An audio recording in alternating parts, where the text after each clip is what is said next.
बागलाण तालुक्यातील खमताणे इथं गावात काटेरी झुडपाचे व गवताचं साम्राज्य पसरलं आहे. खमताणे इथं अनेक खासगी प्लॉट रिकामे असून संबंधित मालमत्ता धारकांकडून या ठिकाणी स्वच्छता केली जात नसल्यानं अनेक ठिकाणी काटेरी झाडाझुडपांचा विळखा, मोठमोठी झाडं-झुडपं वाढली आहेत. सदर प्लॉट धारक वर्षानुवर्ष त्या प्लॉटची स्वच्छता करत नाहीत. खमताणे गावातील नागरिकांचं आरोग्य धोक्यात आलंय.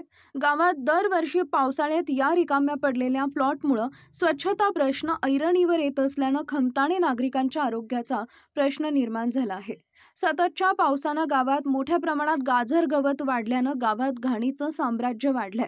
डासांची वाढ झपाट्यानं होत असल्यानं गावात माशा व डासांच्या प्रमाणात मोठी वाढ झाल्यानं डेंग्यू, मलेरियासारखे आजार पसरू शकतात. पावसाचे दिवस असल्यानं पडणारा पाऊस यामुळे गावात डासांचं, गवताचं प्रमाण वाढलंय. आधीच पावसाळ्याचे दिवस असल्यानं व वातावरणातील बदलामुळे सर्वत्र सर्दी, ताप, खोकला यासारख्या आजारांची साथ चालू राहते. सर्वांना स्वच्छता पाळण्याचं आवाहन जिल्हा प्रशासनाकडून केले जात असते. खमताणे ग्रामपंचायत कार्यालयांना आमची खमताणे ग्रामस्थांची एकच मागणी आहे. त्यांनी गावात तणनाशक औषधाची फवारणी करून जे रिकामे प्लॉट पडले त्या प्लॉटमध्ये मोठमोठे काटेरी बाभळ उगवलेले, ते काटेरी बाभळ काढून त्यांनी त्वरित कीटकनाशक व तणनाशक औषधाची फवारणी करून गावात जेणेकरून खमताणे ग्रामस्थांचे आरोग्य धोक्यात जाणार नाही, त्यांनी खमताणे ग्रामपंचायत कार्यालय यांनी काळजी घ्यावी.